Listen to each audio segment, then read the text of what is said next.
in any city, in any country. Go to any mental institutions or halfway houses you can get yourself into. When you reach the front desk, ask to visit a man who calls himself the holder of ambition.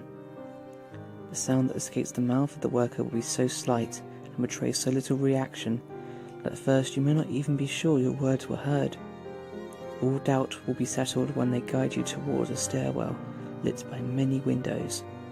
At the top of these stairs, the worker will leave you to continue your journey alone. You will find yourself standing at the beginning of an eerily calm hallway. Walk to the very end. In all likelihood, you will encounter a shadow that moves along this wall. Do not follow it. It is the one thing that will lead you to a place you do not wish to go. A place filled with your silent fears and failures from which you cannot return or escape from. No matter what shape this shadow takes, and no matter how it eases and taunts your dreams. Do not let it tempt your gaze, let alone your feet. If you make it to the end of the hallway without losing sight of your goal, you will find an open doorway with no locks, bolts, or restraints. A soft light bathes the floor in the front of this opening. This is your one and only chance to leave now without facing the holder of ambition or collecting his objects. If that's the course or action you wish to take, then walk directly back the way you came, without attempting to peek round or look into the other doors, lest you discover what that seductive shadow hides. Beyond the doorway lies a room bathed in an artificial light cast by high windows that cover each wall's expanse. At the room's centre stands a small, healthy man, standing naked and looking out into the light. His body is covered in uncountable tattoos and scars. Only his face is recognisable as unaltered human flesh. You might be tempted to look where he looks, in search of the object that has obtained his focus. Feel free, but you will see nothing and learn nothing. The man will not react to anything other than the question, what joins them together? When asked, he would turn to look into your eyes. Meet his gaze, but know that if you're not prepared, if there is even the slightest doubt of your intentions, then you will lose yourself in his soulless eyes for an eternity. If, on the other hand, your gaze is an honest one, then he will begin to speak in a low voice. His tone will be a comical one. His tale told as if they meant nothing at all, but you must not miss a single word, for this story is your preparation. Listen carefully to his tale and remember every detail. When the man finishes speaking, he will bring his hands to his chest and remove the sutures from one or more of his noticeable scars. As the stitches come out, he will bleed profusely and fatally. When the last of his stitches have been cut out, he will offer them to you, uttering his final words through his own gurgling blood. Choosing to seek leads to an inevitable fate. This clump of sutures is object 10 of 538. How you use them depends on what you hear.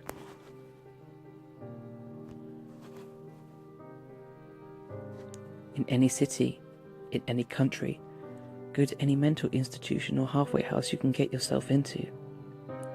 When you reach the front desk, ask to visit someone who calls himself the holder of life. The worker will try to suppress a groan and you will have to ask again. He will then lead you to an operating room that looks just like any other room you might not have seen or heard in your life. The worker will give you a scalpel and leave you alone in the room, locking the door behind him. You'll have to wait in this operating room. Wait for almost an hour. Then the door will open and several people will enter this operating room, including a pregnant woman. This woman will lie down on the operating table. The other people, who will look like doctors, will prepare everything for the child's birth.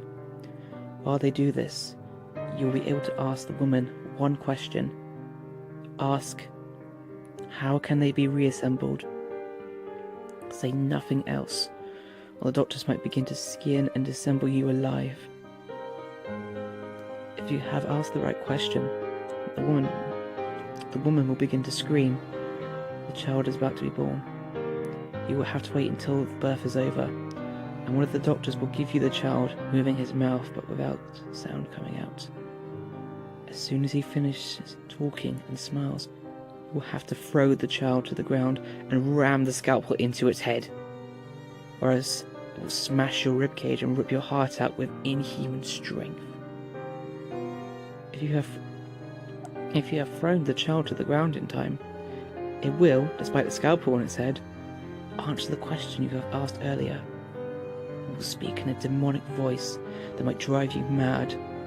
While it is talking, the other people in the room will vanish without leaving a single trace. After the child finishes talking, it will simply die and the door of the room will unlock. You are now free to go if you have not been driven mad by a demonic voice. The dead baby is object 11 of 538. Dare you not remove the scalpel?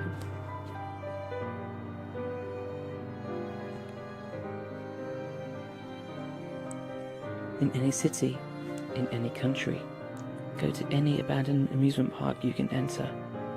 Find the largest roller coaster in the park, no matter its condition.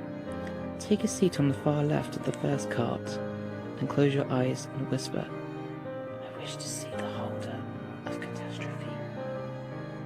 You will feel the coaster start to move, yet you cannot open your eyes or you will find yourself moving through an endless void from which you will never escape.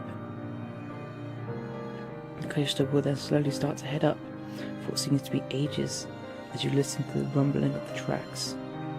You will then hear voices whisper at you and ask you to save them. Yet you must not respond to them or they will take you away to the same void from which they are coming from. The voices will stop speaking to you and the cart will come to a stop. With your eyes still closed, you must grasp the bar in the cart as tightly as you possibly can, or you will be left behind forever.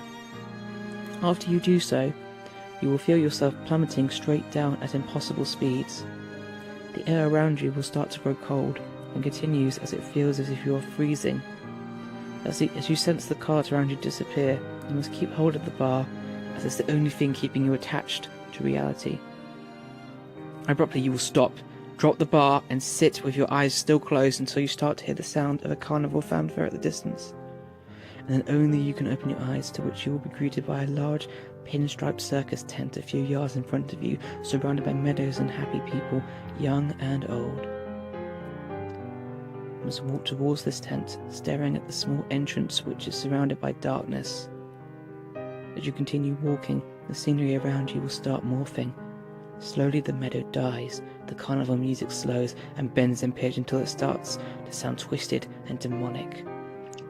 The people decay in the very spots they stand. They will scream in agony and ask that you help them, yet you cannot look directly at them or you will meet the same fate as these illusions. You must continue forward until you finally reach the dark entrance. Walk forward and allow yourself to be swallowed by this darkness, yet do not stop or look back, as if you do either, you will never find an exit again.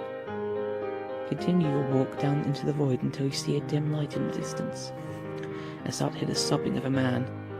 Follow these two signs as you hear the crying of the man growing louder until you can see the light is coming from a door in the darkness. When you walk through the door, you will be greeted by a cold cement cell. In the far left corner, you will see the crying man dressed as a circus clown, covering his face with a small diary. You must slowly approach him, as not to aggravate him until he is right by your feet. Sit down next to him and ask, "What do we have to lose?" The clown will then read you an excerpt from the diary through his sobs. The writings in detail describe the demise of millions of innocents and the forces that so cruelty and coldly arrived at throughout this act. As he reads, illusions will appear around you, and inside of your vision you will see every death of every person in this story, many of which were slaughtered, many of which were taken by disease. However, you must keep looking at the clown, as if you lose sight of him, you'll be stuck in this illusion and you will never escape. You will become part of his story itself.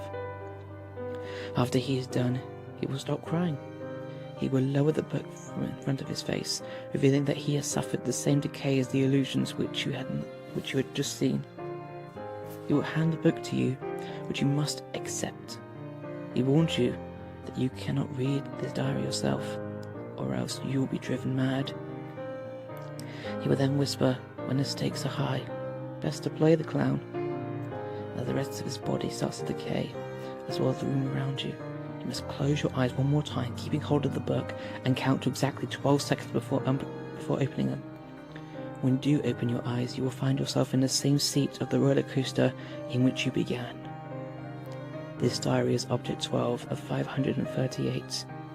These events must never be allowed to occur again.